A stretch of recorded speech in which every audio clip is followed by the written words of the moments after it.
Hello साथियों, नमस्कार। स्वागत है आप सभी का अपने यूट्यूब चैनल टारगेट ओपी पर। हम आपके लिए आज मैथ की एक इम्पॉर्टेंट वीडियो लेके आए हैं जिसमें आप प्रॉफिट और लॉस से संबंधित कुछ फार्मूला को जानेंगे।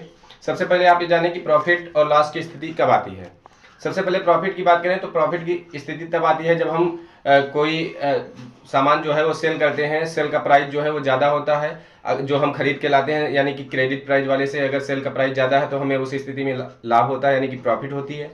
अगर हानि की बात करें तो जो हम कोई सामान क्रेडिट करके लाए हुए यानी कि खरीदे हैं जिस दाम पे, अगर उस प्राइस से हम उसको कम दाम पे बेचते हैं तो हमें उस स्थिति में लॉस होता है, यानी कि हानि होती है। अब हम लाभ की स्थिति में सबसे पहले बात करें। अगर लाभ हो रहा होता है उस स्थिति में हमारे पास, अगर हम लाभ की स्थिति की बात करें तो विक्रय मूल्य जो होगा वो क्रय मूल्य प्लस लाभ के बराबर होगा। विक्रय मूल्य को सेलिंग प्राइस बोलते हैं, क्रय मूल्य को क्रेडिट प्राइस यानी कि सीआई बोलते हैं, लाभ को प्रॉफिट बोलते हैं। क्रय मूल्य अगर यहां से देखें तो क्रय मूल्य बराबर हो जाएगा विक्रय मूल्य माइनस लाभ हो जाएगा।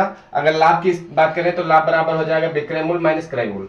अगर हानि हो रहा होता है उस स्थिति में हम विक्रय मूल्य की बात करें तो विक्रय मूल्य बराबर हो जाता है क्रय मूल्य माइनस हानि हो जाती है। अगर क्रय मूल्य की बात करें तो विक्रय मूल्य प्लस हानि हो जाता है।